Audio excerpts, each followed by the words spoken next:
Bonjour à tous, j'espère que vous allez bien. Aujourd'hui, nous sommes le 21 et nous nous retrouvons pour un nouveau sujet. Le thème d'aujourd'hui, c'est l'enlèvement est-il réel? L'enlèvement est-il réel? C'est une question que l'on se pose et bien sûr, nous allons y répondre. Mais avant ça, prions.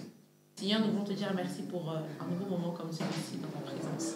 Nous voulons remettre ce moment entre tes saintes et divines mains de sorte à ce que tu puisses prendre le contrôle. Viens, Seigneur, nous enseigner ta parole. Permets, Seigneur, que nous puissions entendre, apprendre, comprendre et appliquer les choses qui nous permettront, Seigneur, de pouvoir être enlevés lorsque le moment viendra dans le nom de Jésus.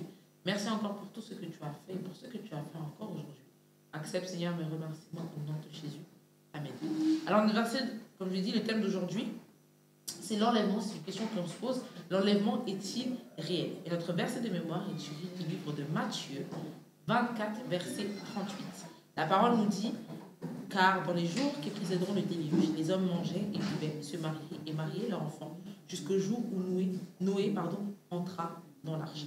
Alors, c'est vrai qu'il y a une vérité générale, c'est que beaucoup aujourd'hui se demandent si l'enlèvement existe vraiment. Est-ce que c'est vraiment réel? Est-ce que cela va vraiment se produire?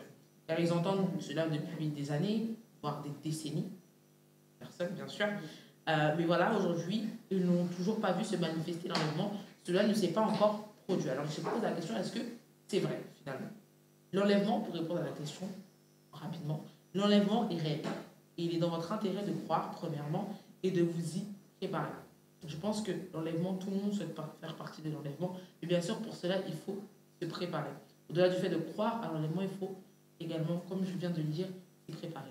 Et la parole de Dieu nous en parle. Je pense que cela peut répondre tout simplement à la question qui se pose: est-ce que vraiment l'enlèvement est réel? Est-ce que vraiment l'enlèvement, il y aura un enlèvement? La parole également répond à cette question-là. On peut voir clairement que la parole nous dit ce qui se passera au temps de la fin. Et l'enlèvement fait partie de ces choses-là qui se produiront avant l'éternité, avant notre vie au paradis ou en enfer. Je ne rentrerai pas dans le sujet. On continue également, un point important, c'est que l'enlèvement existe. On a déjà répondu à la question que l'enlèvement est réel. Et il faut savoir que l'enlèvement viendra comme un voleur dans la nuit. Et on peut le trouver au livre de 1 Thessaloniciens 5, 1 à 8. Là, on vous explique comment se produira finalement l'enlèvement. Certes, on ne vous donne pas la date, le lieu, c'est trop facile, mais on vous dit à peu près comment cela se passera. En un clin d'œil, on sera enlevé par la grâce de Dieu pour régner ainsi avec notre Père Céleste.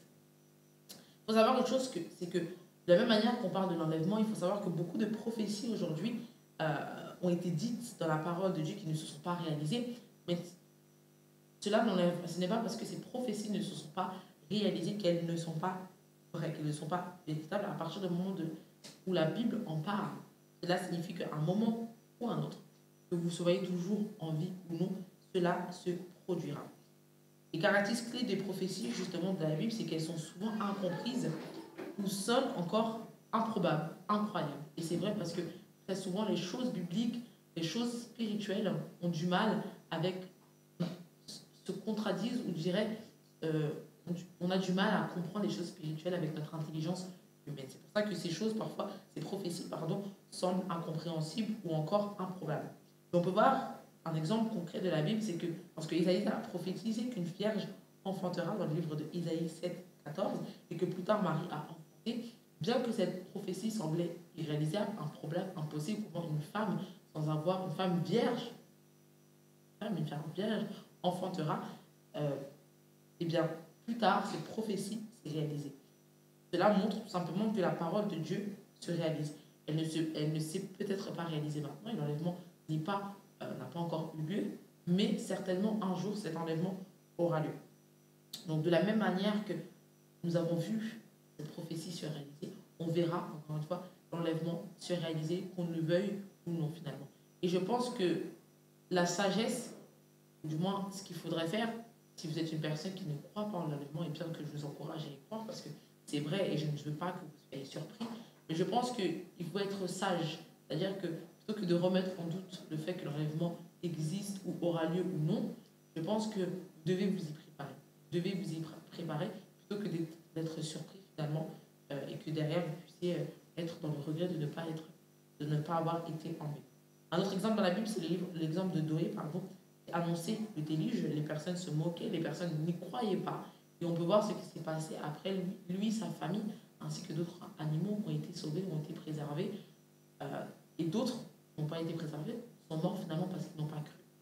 Et c'est le danger finalement de ne pas croire en de telles prophéties, c'est que derrière, finalement, vous-même en paierez les conséquences. Alors que Dieu, lui, a un plan, lui, Dieu souhaite vous sauver, lui, Dieu souhaite que vous soyez enlevés. Lorsque vous renoncez, ou du moins lorsque vous n'y croyez pas, vous mettez votre vie, votre destinée, et je dirais même le plan que Dieu a pour vous en péril. D'où l'importance de croire. Malheureusement, beaucoup vivent imprudemment, ignorant la réalité de l'enlèvement. Donc encore une fois, et j'insiste vraiment, vaut mieux s'y préparer que d'être surpris. Que vous y croyez ou non, maintenant, malheureusement, je ne pourrais pas vous convaincre. Seul l'Esprit pourra vous convaincre que la parole de Dieu en parle. Et donc, je vous invite vraiment à regarder dans la parole de Dieu ce que la parole dit à ce sujet-là. Mais par-dessus tout, je vous invite à vous préparer. Vaut mieux s'y préparer et d'être enlevé que de ne pas s'y préparer parce que vous ne croyez pas et à la fin, rester ici. Finalement, l'enlèvement est réel, comme j'ai répondu à cette question. Je répète encore, l'enlèvement est réel, mais beaucoup seront surpris et le regretteront, mais ce sera malheureusement trop tard. Ne faites pas partie de ces personnes qui regretteront de ne pas avoir été enlevées, parce que ce sera trop tard. J'espère que vous avez été bénis. On va finir avec le point clé qui nous dit: l'enlèvement se produira sûrement. Soyez sages et préparez-vous. C'est votre devoir, c'est votre responsabilité de vous préparer à l'enlèvement. Certes, nous n'avons pas le temps, le jour, le temps, la date, etc. Mais vous avez aujourd'hui la capacité de vous y préparer, car en effet, l'enlèvement viendra soudainement. Personne ne sait quand cela se passera, se manifestera, se réalisera. Soyez bénis et je vous dis à très vite pour un nouvel épisode des Cieux ouverts.